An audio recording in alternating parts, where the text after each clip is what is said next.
오늘 본문은 주님께서 치유의 역사를 행하셔서 우리에게 참된 소망이 되시는 주님이심을 말씀해 주신 사건을 기록한 본문이 되겠습니다.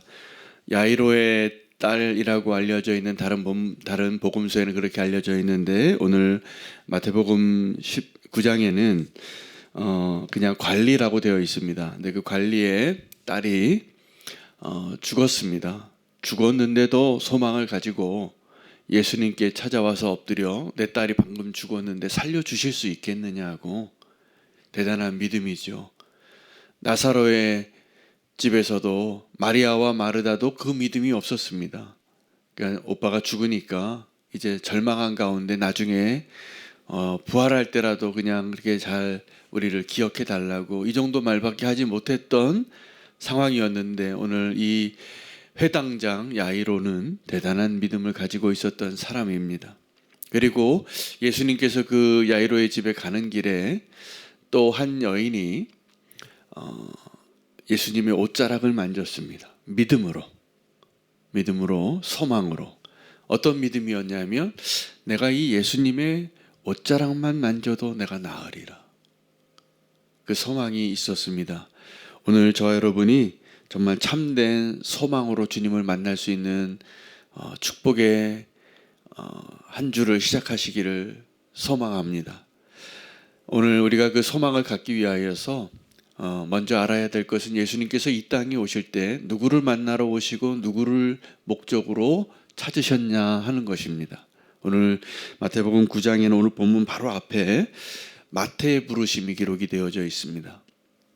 마태가 누구냐 하면 마태복음을 쓴 사람입니다. 근데 그 마태는 세리였습니다.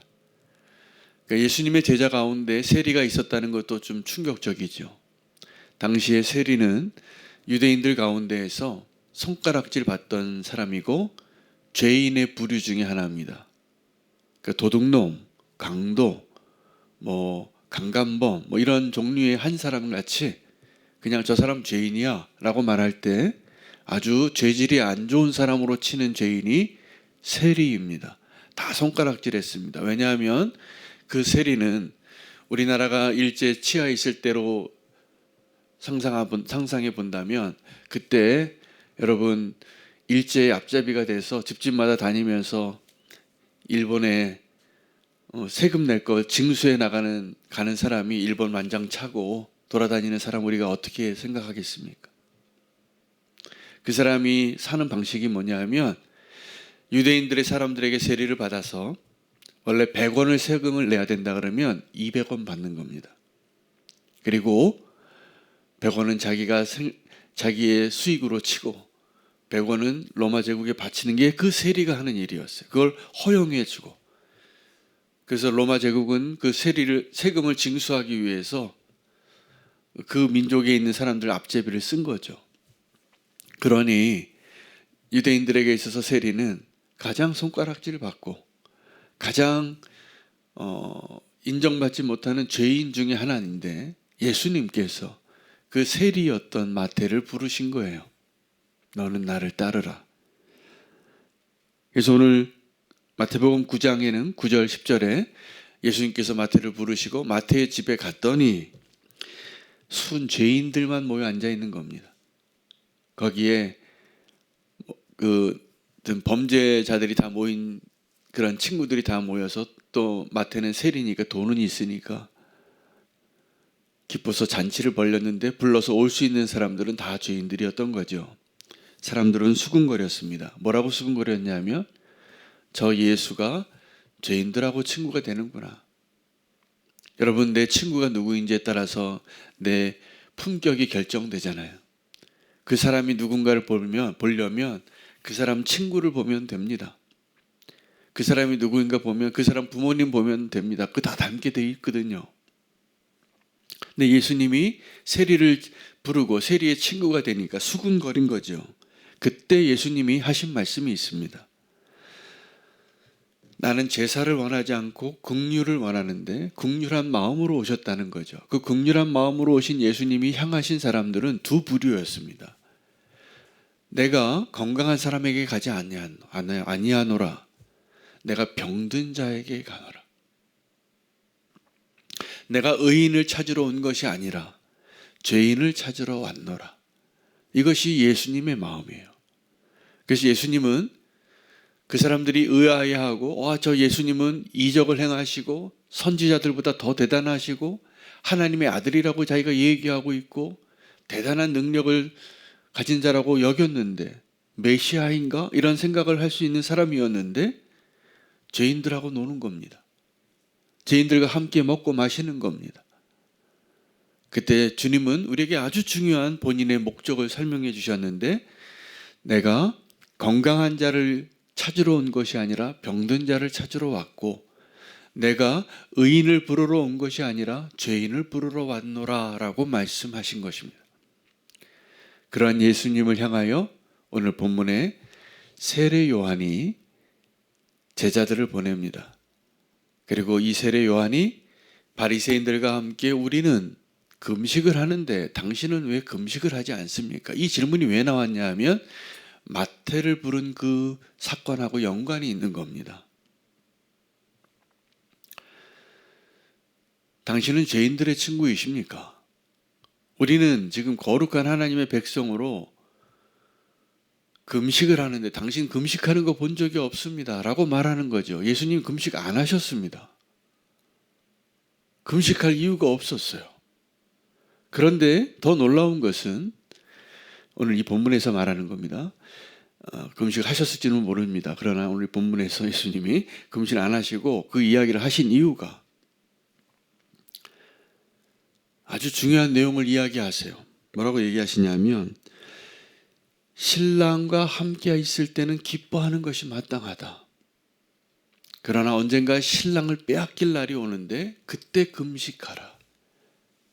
여러분 이 질문을 누가 했느냐? 금식 논쟁을 다른 본문에서는 예수님이 바리새인들과 논쟁했습니다.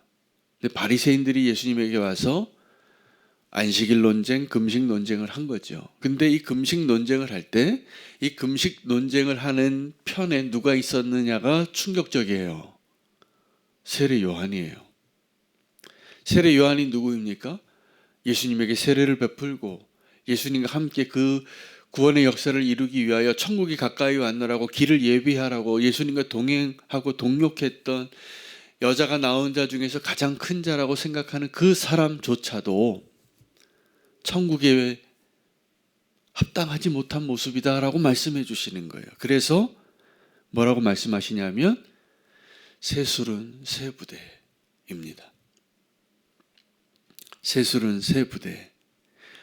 세례 요한이 이해하지 못하고 그 사람들이 수군거리며 이해하지 못한 이유는 예수님이 너무나 파격적으로 하나님의 아들이신데 우리를 구원하시기 위하여 우리에게 찾아오실 때 그 모습과 목적이 우리가 생각하고 기대했던 것과 너무나 다르기 때문에 이해할 수 없었던 것이죠.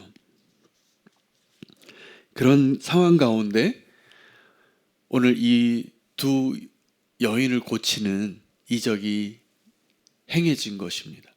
그래서 이 마태를 부른 사건 그리고 요한이 제자를 보내서 금식 논쟁을 예수님과 한 사건 그 다음에 이 야이로라는 회당장이 찾아와서 자기 죽은 딸을 살려달라고 하고 그 가는 길에 예수님의 옷자락을 손대어서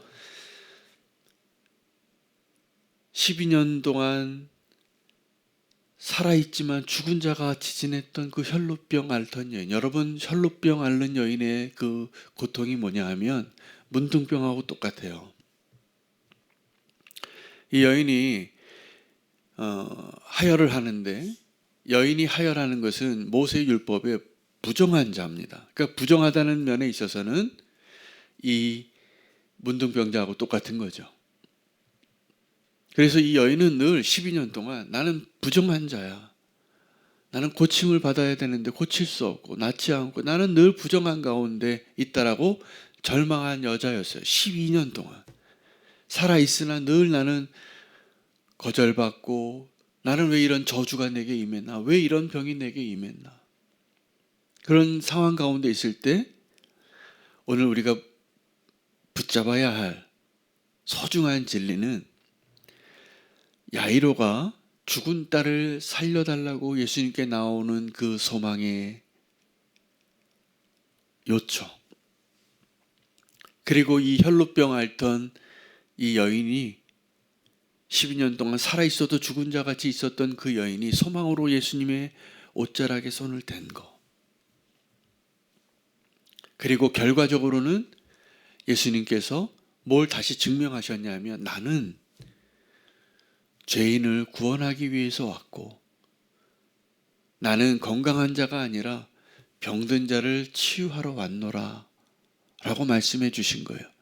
이 모든 것의 근거에는 예수님의 긍휼함이 있습니다. 여러분, 우리가 예수님을 따르려면 그 예수님의 긍휼함을 놓치지 말아야 합니다.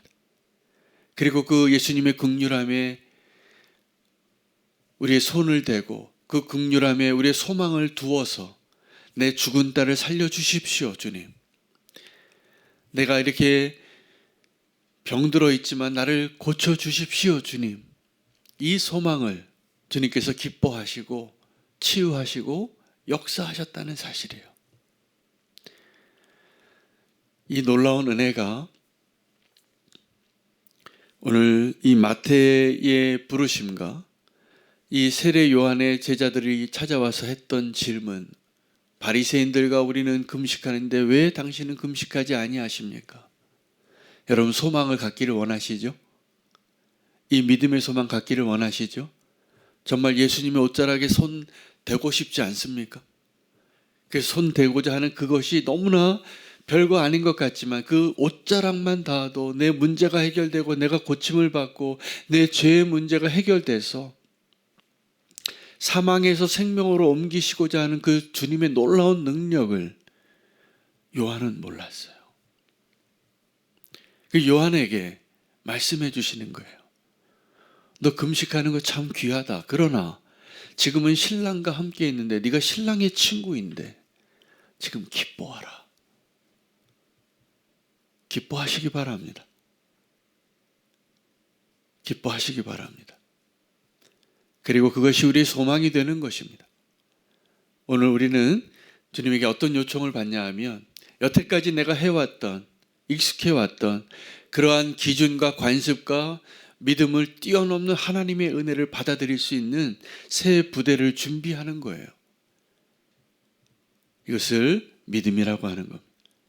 그리고 그 믿음으로 우리가 구원받고 그 믿음으로 우리가 치유를 받고 그 믿음으로 우리가 주님과 동행하는 기쁨을 누릴 수 있게 되어지는 것입니다.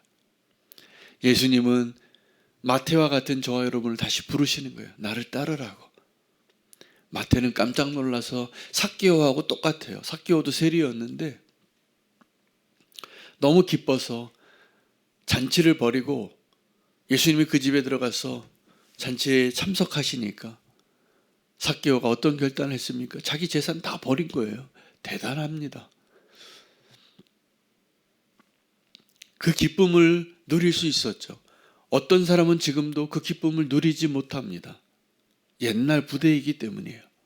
근데 그 옛날 부대의 대표적인 인물이 세례 요한이었다는 사실이 놀랍습니다.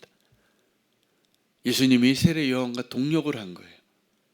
그러나 이제 저와 여러분은 그 세례 요한의 인도함대로 우리가 천국이 가까웠다는 것을 알고 회개하고 주님을 믿기로 결단했다면 이제는 새 부대가 되시기를 축복합니다.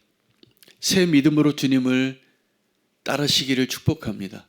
그 새 믿음으로 주님의 옷자락 만지시기를 축복합니다. 오늘 우리의 믿음이 꼭 그런 믿음 되기를 원합니다. 어제의 믿음도 아니에요.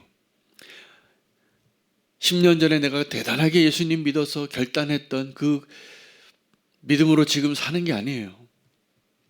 오늘 주시는 은혜로 오늘 새로운 믿음으로 주님 만나시기를 축복합니다. 죽은 자도 살려내시고 살아있어도 죽은 자와 같이 살았던 그 여인을 고치신 예수님, 오늘 그 예수님을 기억하기를 원합니다. 새 술은 새 부대에 오늘 새로운 믿음으로 주님의 은혜 안에 나아가는 소망이 저와 여러분 가운데 풍성하게 넘쳐나기를 축복합니다. 오늘 이 말씀 붙잡고